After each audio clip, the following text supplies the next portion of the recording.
Welcome to the 4th season of the Urban Agenda, a program that examines the issues that not only directly affect the city's poor, but present a challenge to all New Yorkers.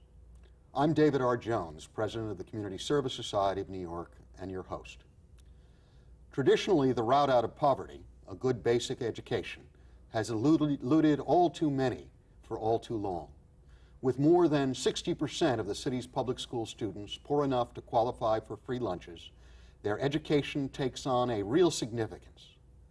Now, for the 6th time in 12 years, the city's school system faces the turmoil of yet another new chancellor search. The leader of the system, who sets the tone and direction for its more than 1 million students, is now on.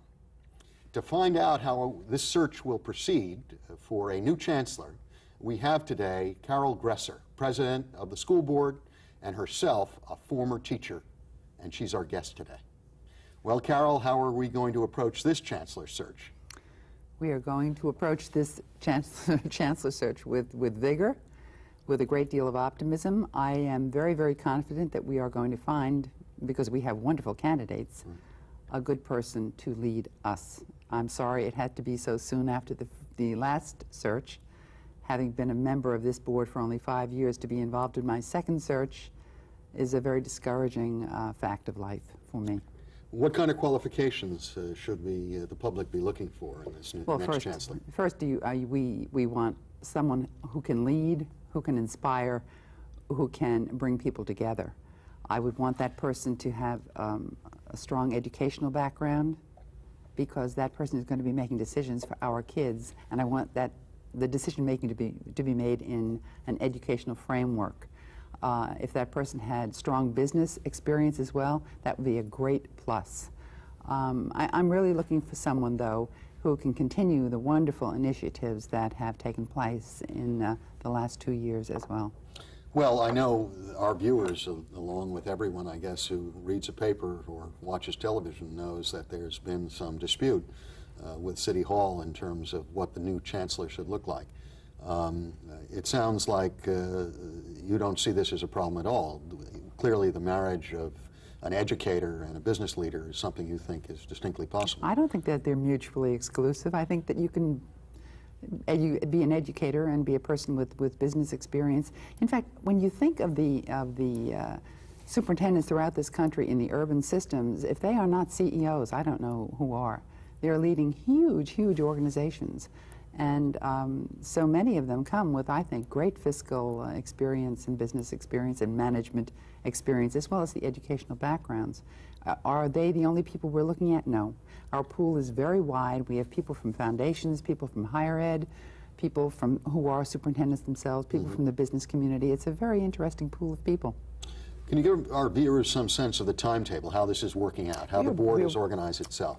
The board, last time around, let me just give you background, had a search committee, which you were part of. Right. And you were wonderful. Thank God you were there. You're just being... No, okay. I'm not. Right. I'm not, David. You know how I feel about you. And then we also had a search firm. Right. And then we had the board itself, and it sounded like a cast of thousands after a while, so we thought, gee, it's been so recent since we did that. Right. We could do it ourselves now. So it's moving along very, very well. We had over 200 applicants. Isn't that wonderful? We have winnowed the list to about 35 and are in the process now of winnowing it further to about 15 people. Right. We will start interviewing as early as 8 days from now, 7, Really? next week.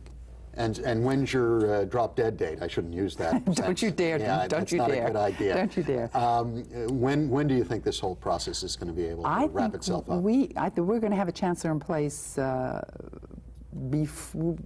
when this present chancellor leaves, which will be October 13th, a Friday. That's his last day. There will be somebody ready to step in. Well, tell us what from your perspective now as president and also as a member of this Board of Education, what do you think the new chancellor should take on first as his or her first priority?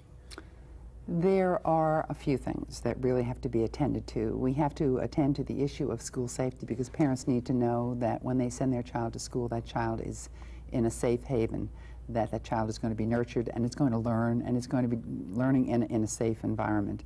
So that's one thing. I would like this new chancellor to take on immediately improvement of relations with City Hall. I think that can be done. I really do. I am an optimist. I think that reasonable people can disagree, but we go on, and for the good of children, we need to work together. Mm-hmm. I would like this new chancellor to continue to address the problem of special ed, which is a terrible concern of mine. Too many kids are referred to special ed. I don't think there's enough interventions to prevent special ed referrals. And once kids get into special ed, they're lost. It seems like they just never get out. I don't know whether they age out, drop out, or what. So I want that attended to immediately. We have an NYU study and a group working on it right now, and I want that attended to as quickly as possible. What about some other problems that I think the public is starting to become aware of? Obviously, a number of teachers, very senior teachers, mm-hmm. some of them with very well credentialed, mm-hmm. Took early retirement mm-hmm. and buyouts. There's a concern in many communities because poor communities already had a shortage in many cases of specialists and senior teachers of who's going to person this system as all these changes go about. Are we going to have an adequately trained teacher cadre to take care of our children? Yeah, people keep saying, you know, this is an $8 billion operation, and they emphasize the billion. But when you think in terms of this is an 8 million, emphasize the M, million person system with 1 million kids rather, you have got to understand that we are seriously underfunded. And you're right, absolutely. We need to train our teachers. We're losing senior teachers who are very, very experienced. We need to have the new ones coming in trained well.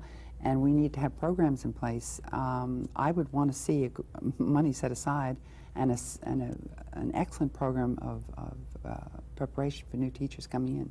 I think every school, and I think that's going to be a burden on the principal and the assistant principal in each school to make sure that those teachers get all the support that they need and the modeling that they need. And I hope that principals and APs are prepared to go into classrooms and to model for new teachers who come into the system. There's a report, and we'll get back to the Chancellor in a second, that was issued by the RAND Corporation, actually, about 3 years ago, looking at math and science instruction in the very poorest neighborhoods all across the nation, and finding that basically the curriculum, the staffing, the materials had no relationship to what wealthier districts had.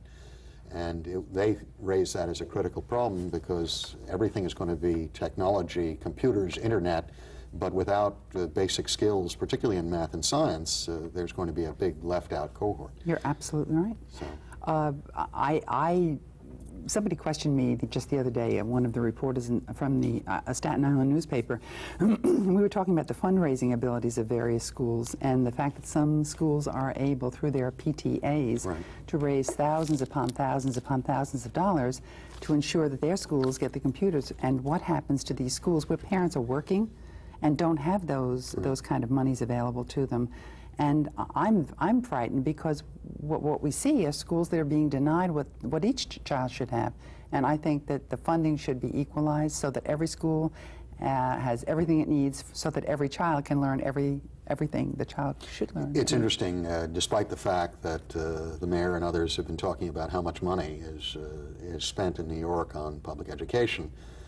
In fact, the per capita expenditure, even if you take in all the bloat they talk about, is still so substantially below what suburban neighborhoods throughout the state are spending on their children as to have no relationship. That's absolutely true. And we as a system, if we closed down the central operation entirely and all of the ancillary offices, would not be able to come up with the budget cuts that we're supposed to, that we've suffered. One of the things I've been concerned about, just as an outsider watching this, I recognize, and we're focused like everyone else on the question of school safety, but so little discussion on the quality of improving quality of education. I found this in the two topics are solely the question of can we cut more?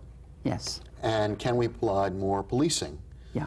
That's not what an education, at least that I remember, was about. No, you were supposed to talk about teaching and learning and children, and you very seldom hear Those 3 words. I understand. Well, let's get back to our Chancellor. I think some snide critics have said, what person in their right mind would be interested in becoming Chancellor of the city school system given all the problems?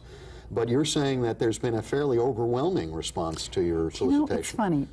There are so many people out there, and they look at New York City, and New York City is the place. It's like playing Carnegie Hall if you're a musician.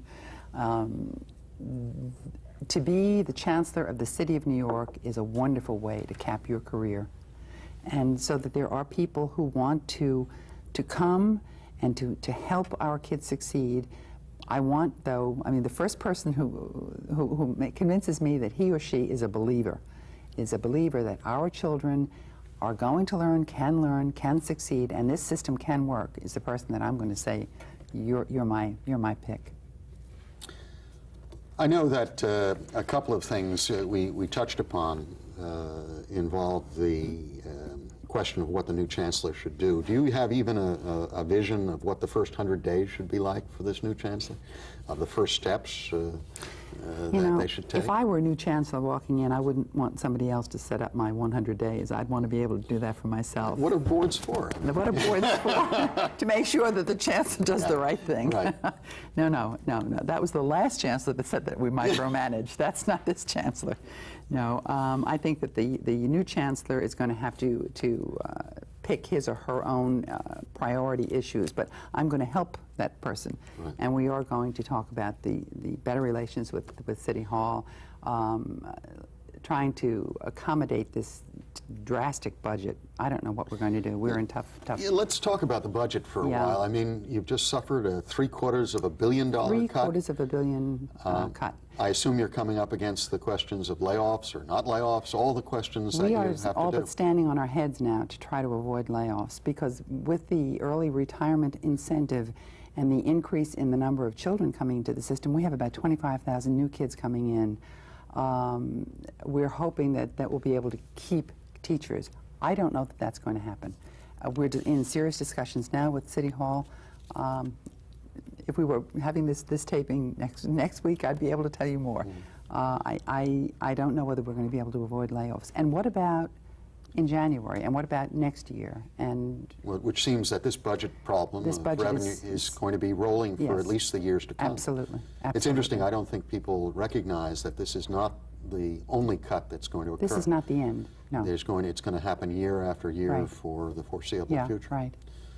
Which raises questions about what parents should be doing now as they confront these problems. I mean, parents for these 1 million children, obviously, are watching this on the sidelines. Not all of them. Too many of them are. Right. Too many of those parents are sitting there and watching from the sidelines. And I've had parents call me recently, well, now what are we going to do about this budget? We just heard, and how did this happen so suddenly? And I said, where were you when we had our budget hearings? When we had 70 people show up out of the entire city to testify? I'm sorry. The budget has been a problem for as long as I've been a member. I became a board member in July of '90. We started cutting just around that time, and we've been cutting ever since. And this vision of what our school system could be escapes me now when I see what the budget cuts are doing. I think the parents have got to be involved. I think the parents have got to let their city council members and the mayor know that education deserves the same high priority rating that the police force has. I think there's a direct connection. If you don't start educating quicker, I mean, you're going to lead to some really downstream problems that I think every parent knows about. Absolutely. I was interested. I was head of youth services for a while, and I was interested in the after-school programming for so long. And what finally sold that was groups of parents and otherwise saying, yeah, they didn't have anything they could do for their children between 3 and 6. And they wanted after-school programming because they know what happens. You don't leave adolescents and teenagers at their own devices. No. If two parents are working, which most of us have to do, that's right, alone to wander the streets. And you also don't leave them with an inadequate education. That's absolutely true. So as we go along, I think that's going to come up. The other thing, of course, that the budget crisis raises is that early retirement has its limitations. I've run institutions where, yes, early retirements are a good idea, but again, are we going to have, and I raised this earlier, a system that basically doesn't have its senior cadre of teaching? There are many people who are retiring. There's no doubt about it. But you have no idea how many wonderful, dedicated people who are remaining because they really love the job. Let's talk about some of the strengths of the system. I mean, they've been able to paint it as, you know, this sort of pit. But what do you see as the glowing sort of strengths of this institution still, despite its problems? Still. Yeah. I wish you could come with me for a day and we could go visit schools. You would be so proud. The diversity, the creativity in the face of a budget that is dwindling and shrinking, of our teachers, our principals, the parents who are involved in their kids' schools, and the kids themselves. I mean, I have seen classes taking place in hallways, and children are jumping out of their seats because they're enthused, and they've been turned on by this great teacher. We have a fantastic teaching force, we really do. And we have, as I say, these inspirational leaders in the schools who are really, in spite of cuts, are making good things happen. Diversity is a great thing. And the city itself is like a great classroom, so that all of our school children can take advantage of the good things that our city offers. So, I mean, I see strengths in the system, and I see weaknesses too. When I see the kids going to school in buildings that when it rains they have to put buckets out because there has been what they call deferred maintenance since the 70s, and deferred maintenance is a euphemism for no maintenance at all. That breaks my heart because I think that sends a terrible message to children when you say you are our future and education is the most important thing in the world, and then we put them in schools that you wouldn't want to put a horse in or use as a barn. I think you're sending a very mixed message, and kids are smart. They know what you say and what you mean are two different things. So that's a real downside, the condition of our buildings, and as I say, the budget problems. Right. Looking back on your 5-year tenure to date, what do you see as your achievements of the board during your period of time on it? The achievements of the board have been the focus on parent involvement, the change of the Blue Book, the PTAs in the schools. We've seen standards set, the curriculum frameworks, a lot of this done under Ray Cortines. Right. We have seen a facilities commission working feverishly, getting out the bad news about the buildings, right, and now looking for the creative ways to solve the problems. I think we've done good things, and I'm pleased. The focus, most of all, the focus on the low-performing schools. Instead of letting these schools just kind of flounder at the bottom of the pool, we, the board and the chancellor, have said, shape up, or we're coming in and we're going to put people in, we're taking over. Those kids deserve the best. And you're not, you know, I walk into schools in kindergarten, first grade, second grade, and I see these bright, shiny eyes. And then I go back, and a few years later, the lights are out, and it's our fault. We failed them. And we can't continue to fail kids. Let's talk about the issue of school safety and how the board is thinking to address that issue. Clearly, it's on every parent's mind. Yes. I mean, the media paints it as one of the focus. There are schools, particularly with older children, that this is a problem. How is the best way not to turn these into prisons as opposed to schools, and yet provide the kind of modicum of safety that any parent would Let me demand? tell you what I would like to see happen. I think every school needs to be under the leadership of a principal. I think you can have one leader. And I think that everyone who works in the school must report to that leader.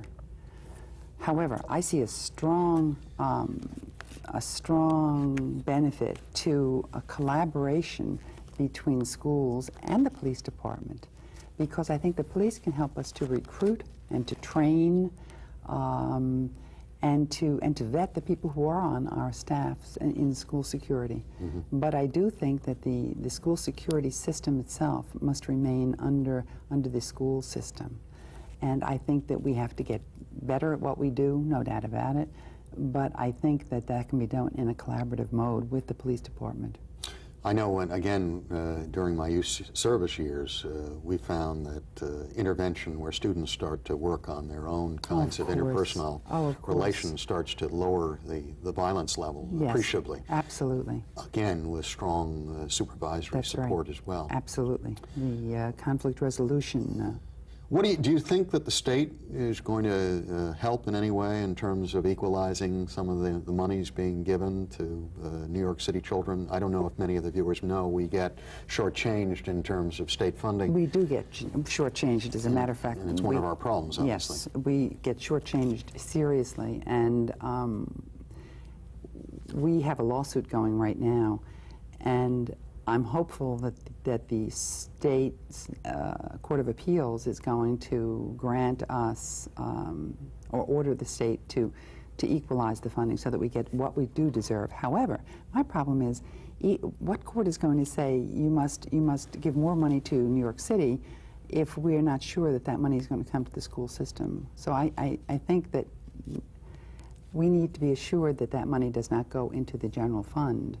Well, I know that's been one of the debates, obviously, between the mayor and the legislature for a long time. So the board, and again, for the viewers, this is basically the question of who has the authority to decide where monies that are earmarked for education actually go.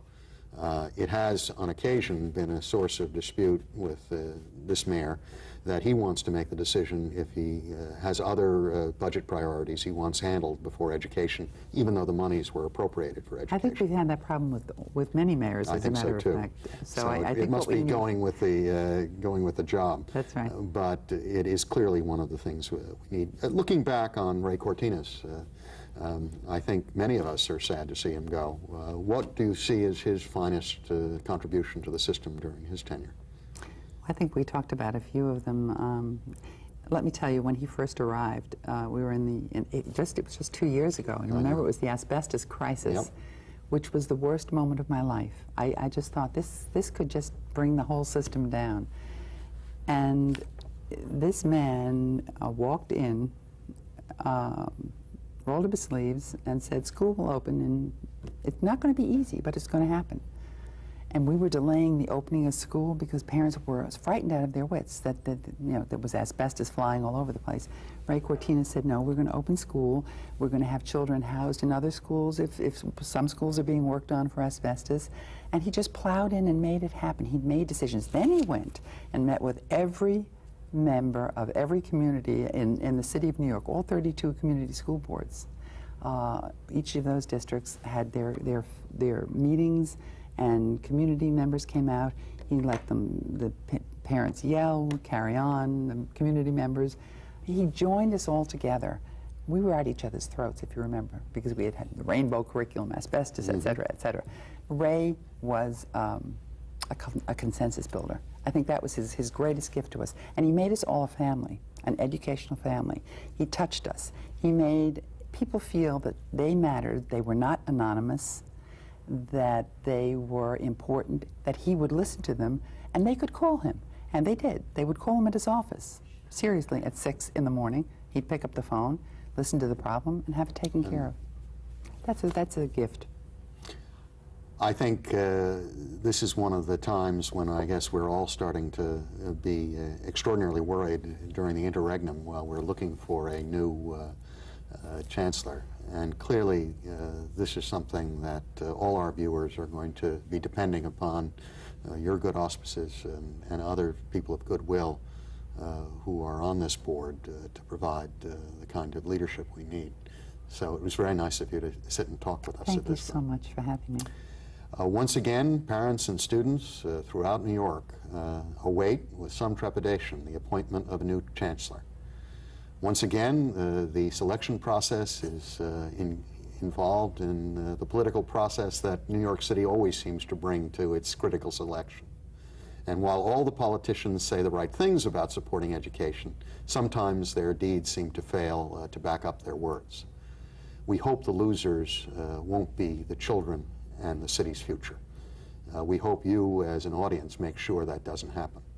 This is David R. Jones for the Urban Agenda. Thank you for joining us.